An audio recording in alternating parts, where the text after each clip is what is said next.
Hi friends, അസ്സലാമു അലൈക്കും. ഞാച്ചസ് വീലിലേക്ക് എല്ലാവർക്കും സ്വാഗതം. ഇന്ന് ഞാൻ തയ്യാറാക്കുന്നത് മുട്ട കൊണ്ട് വളരെ പെട്ടെന്ന് ചെയ്യാൻ പറ്റിയ ഒരു സ്നാക്സാണ്. അപ്പോൾ വളരെ നല്ല ടേസ്റ്റിയാണ് ഇത് ചെയ്യാൻ. കുട്ടികൾക്കും മുതിർന്നവർക്കും ഒരുപോലെ ഇഷ്ടപ്പെടുന്ന രീതിയിലാണ് ഇത് തയ്യാറാക്കിയിരിക്കുന്നത്. അപ്പോൾ ആദ്യം തന്നെ നമുക്കൊന്ന് മുട്ട അവിച്ചെടുക്കണം എന്ന് പറഞ്ഞാൽ പുഴുങ്ങിയെടുക്കണം.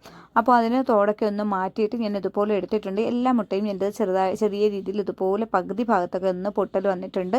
അപ്പോൾ അതൊക്കെ നിങ്ങൾക്ക് താല്പര്യം ഉണ്ടെങ്കിൽ എടുക്കാവുന്നതാണ്, കുഴപ്പമില്ല. ചെറിയ രീതിയിൽ ഏത് രീതിയിൽ വേണമെങ്കിലും നമുക്കിത് തയ്യാറാക്കാവുന്നതാണ്. അപ്പോൾ ഞാനിപ്പോൾ ഇത് തയ്യാറാക്കുന്നത് ഇതിൻ്റെ പകുതി വെച്ചുള്ള രീതിയിലാണ് തയ്യാറാക്കുന്നത്. അപ്പോൾ ഈ മുട്ട ഇനി അവിച്ച് വെച്ചതിനെ നമുക്ക് മാറ്റി വയ്ക്കാം. അതിനായി ഇനി അടുത്തതായി വേണ്ടത് കുറച്ച് തേങ്ങയാണ്. അപ്പോൾ ഞാനൊരു തേങ്ങയാണ് എടുത്തിരിക്കുന്നത്. ഒരു തേങ്ങയുടെ പകുതിയാണ് എടുത്തിരിക്കുന്നത്.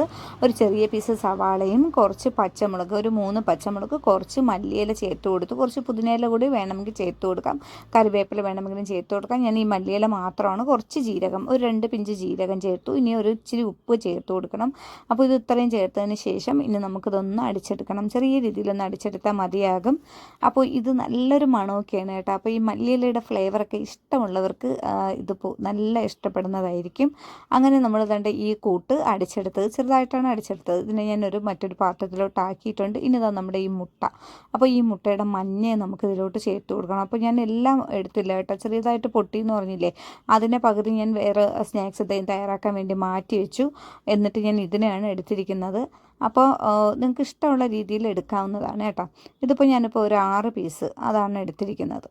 അപ്പോൾ ഇത് ഇത്രയും എടുത്തതിന് ശേഷം ഇനി ഇതിനെ ഈ വെള്ളയെ മാറ്റി വെച്ചതിന് ശേഷം നമ്മുടെ ഈ മഞ്ഞക്കരു ഉണ്ടല്ലോ, ഈ മഞ്ഞക്കരു കൂടി നമുക്ക് ഇതിലോട്ട് ഒന്ന് ചേർക്കണം. നല്ല മഷി പോലെ വേണമെങ്കിലും പൊടിച്ച് ചേർക്കാം, ചെറിയ ചെറിയ പീസുകളാക്കി വേണമെങ്കിലും ചേർക്കാം. ഞാൻ വലിയത് അങ്ങ് മഷി പോലെ ആക്കുന്നില്ല, ചെറിയ ഇതുപോലത്തെ പീസുകളാക്കി ഇതുപോലെ ചെറിയ രീതിയിലൊന്ന് ഇതാക്കുന്നതേ ഉള്ളൂ. അപ്പോൾ ഇത് ഇത്രയും മതിയാകും. നിങ്ങൾക്ക് വേണമെങ്കിൽ മിക്സിയിലിട്ട് തന്നെ ഇതിനെ അടിച്ച് വേണമെങ്കിലും എടുക്കാവുന്നതാണ്. അപ്പോൾ ഞാൻ അങ്ങനെയൊന്നും ആക്കിയെടുക്കുന്നില്ല. ഇനി നമുക്ക് ഇതിൽ നിന്ന് കുറേശ്ശെ എടുത്ത് ഇതിലോട്ടൊക്കെ ഒന്ന് മൊത്തം വെച്ച് ഇതിപ്പോൾ ഇങ്ങനെ വെച്ച് കൊടുക്കുകയാണെങ്കിൽ മൊത്തം കവർ ചെയ്യുന്ന രീതിയിൽ, അതായത് ഈ ഒരു ഭാഗം കവർ ചെയ്യുന്ന രീതിയിലാണ് ഞാൻ പിന്നീട് ആക്കിയെടുക്കുന്നത്. അല്ലെങ്കിൽ നമുക്ക് മുട്ട പൊട്ടിപ്പോകാൻ സാധ്യതയുണ്ട്, അതുകൊണ്ടാണ്. അപ്പോൾ ഞാൻ ഇതുപോലെ ആവശ്യത്തിന് നമുക്കിത് കൊള്ളുന്ന രീതിയിലൊക്കെ ആക്കി. പക്ഷെ എനിക്ക് കറക്റ്റ് ഈ 6 പീസിന്, അതായത് 3 മുട്ടയ്ക്കുള്ള കൂട്ടാണ് ഞാനിപ്പോൾ ഇന്ന് തയ്യാറാക്കി എടുത്തിരിക്കുന്നത്. കറക്റ്റ് ഇത് ഇത്രയും തന്നെ അതാണ്ട് ഇതുപോലെ നിറച്ചും വെച്ചിട്ടുണ്ട്.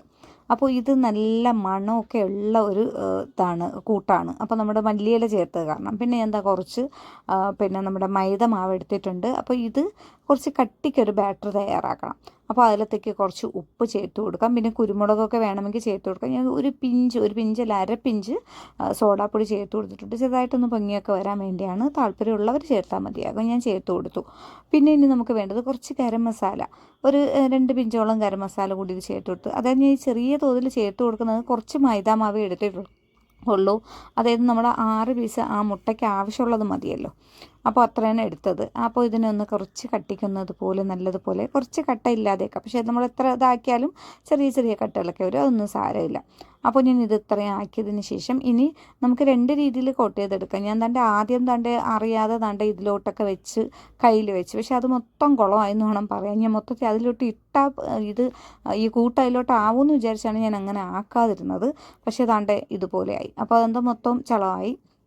പിന്നെ ഞാൻ ഇതിനെ വേഗം എണ്ണയിലോട്ടങ്ങ് ഇട്ടു. എന്നിട്ട് ഇനി കൈ കഴുകിയിട്ട് വന്നതിന് ശേഷമാണ് ഇനി അടുത്തത് ചെയ്യുന്നത്. അപ്പോൾ നിങ്ങൾ ചെയ്യുമ്പോൾ ഞാൻ ഇനി ചെയ്യുന്ന രീതിയിൽ ചെയ്യാം. അപ്പോൾ ഇതിനെ ഇങ്ങനെ എടുത്ത് ഇതിലോട്ട് ഇട്ട് കൊടുക്കുക. ഇത്രയുമേ ആവശ്യമുള്ളൂ, കയ്യിൽ വെച്ച് ചെയ്യേണ്ട ആവശ്യമില്ല. അത് ഇതുപോലെ ഇങ്ങനെ ആക്കിയിട്ട് ഇതുപോലെ എടുക്കുക. അപ്പോൾ ഇനി ഇതിനെ നമുക്ക് എണ്ണയിലോട്ട് അങ്ങ് ചേർത്ത് കൊടുക്കണം. അപ്പോൾ ഞാൻ ക്യാമറ നീക്കി വെച്ചു. അപ്പോൾ നേരത്തെ ഇട്ടതാണ് ഈ കിടന്ന് മരിഞ്ഞുകൊണ്ടിരിക്കുന്നത് കേട്ടോ. അപ്പോൾ ഇത് വേഗം മുരിഞ്ഞ് കിട്ടും. 1/2 മിനിറ്റ് മതി എന്ന് വേണം. എണ്ണ ചൂടാവുന്ന സമയമാണ്. അപ്പോൾ ഇത് മുട്ട അവിച്ചതുകൊണ്ട് എണ്ണ ചൂടാവുന്ന സമയത്ത് നമുക്ക് വേഗം മിക്സിയിലോട്ട് ഇട്ടൊന്ന് അടിച്ചെടുക്കുക. പിന്നെ ഇതിനെ ഈ കൂട്ടത്തിലോട്ട് എടുത്ത് വയ്ക്കുക. ആരെങ്കിലും ഗസ്റ്റുകളൊക്കെ വരണമെങ്കിൽ വളരെ പെട്ടെന്ന് ചെയ്യാൻ പറ്റിയൊരു നല്ലൊരു സ്നാക്സാണ്. അപ്പോൾ എല്ലാവരും അതൊന്ന് തയ്യാറാക്കി നോക്കാം. അപ്പോൾ ഞാൻ ഇതുപോലെ ഇങ്ങനെ ഒന്നാക്കി പിന്നെ എല്ലാ ഭാഗത്തും മൊരിയുന്ന രൂപത്തിൽ. പിന്നെ ഒരു കാര്യം ശ്രദ്ധിക്കേണ്ടത്, വെള്ളമൊന്നും അധികമില്ലാതെ ഉള്ള ഇതാണ്. ഇത് മുട്ട പൊട്ടിത്തെറിക്കുന്നതാണ്. അപ്പോൾ ഞാൻ പിന്നീട് ഇട്ടപ്പോൾ എൻ്റെ കയ്യിലത്തെ വെള്ളം ലേശം വീണപ്പോൾ ചെറുതായിട്ടൊന്ന് പൊട്ടാനൊക്കെ തുടങ്ങി. അപ്പോൾ ഇത് നല്ല മണമാണ് കേട്ടോ. ഈ സ്നാക്സ് ഇങ്ങനെ എണ്ണയിലോട്ട് കിടന്ന് ഇങ്ങനെ മൊരിയുമ്പോൾ തന്നെ അടിപൊളി മണമാണ്. അതാണ് ഞാൻ കൂടുതലും ശ്രദ്ധിച്ചത്. നമ്മളിപ്പോൾ സാധാ സ്നാക്സ് ഇപ്പോൾ ഫ്രൈ ഒക്കെ ചെയ്യുമ്പോഴത്തേക്ക് ഒരു ചെറിയ മണം വരും, പക്ഷേ ഇത് നല്ലൊരു മണമാണ്. ആ മുട്ട ഈ എണ്ണയിൽ കിടന്നങ്ങ് മൊരിയുന്നതിൻ്റെ ആ ഒരു മണമാണ്. അപ്പോൾ അതൊക്കെ നിങ്ങൾ എന്തായാലും ഇഷ്ടപ്പെടും. അപ്പോൾ തിരിച്ചും മറിച്ചൊക്കെ ഇട്ട് നമുക്കിതിനെ ഒന്ന് മൊരിച്ച് എടുത്ത് മാറ്റി വയ്ക്കാം. അപ്പോൾ ഞാൻ ദാണ്ടെ പിന്നെ ഇനി ഇട്ട് കൊടുക്കാനുള്ളത് 6 എണ്ണവും ഇത് ഒറ്റ സ്റ്റെപ്പിൽ തന്നെ അങ്ങ് ഇട്ട് കൊടുക്കുകയും ചെയ്യുന്നത്. അതായത് ഇത് തമ്മിൽ ഒട്ടിയൊന്നും അങ്ങനെ പിടിക്കുന്നില്ല, പിന്നെ വേഗം വേഗം മൊരിഞ്ഞും കിട്ടുന്ന സംഭവം തന്നെയാണ്. അതുകൊണ്ട് ഞാൻ പിന്നെ അങ്ങ് 6ഉം അതിലോട്ട് തന്നെ അങ്ങ് ചേർത്ത് കൊടുത്തു. പക്ഷേ ഞാൻ മൈദാമാവ് കലക്കിയത് ഒരു 3 എണ്ണത്തിനും കൂടെയൊക്കെ ഉണ്ടായിരുന്നു. അപ്പോൾ അത് ഇത്രയും ഒരുവായപ്പോൾ ഞാൻ 1-2 എണ്ണം ഇതിൽ നിന്ന് എടുത്തങ്ങ് മാറ്റി കൊടുക്കുകയാണ് ചെയ്യുന്നത്. അപ്പോൾ ബാക്കിയും കൂടെ ഒന്ന് മൊരിയട്ടെ എന്ന് വിചാരിച്ച്.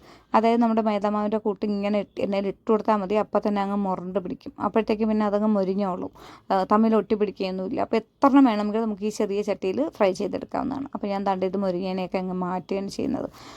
അങ്ങനെ നല്ല അടിപൊളി മണവും ടേസ്റ്റും ഒക്കെ ഉള്ളൊരു മുട്ടയുടെ റെസിപ്പിയാണ്. അപ്പോൾ നമ്മുടെ ഈ സ്നാക്സ് തീർച്ചയായിട്ടും മുട്ട ഇഷ്ടപ്പെടുന്ന നമ്മുടെ കുഞ്ഞു മക്കൾക്ക് തീർച്ചയായിട്ടും ഇഷ്ടപ്പെടും.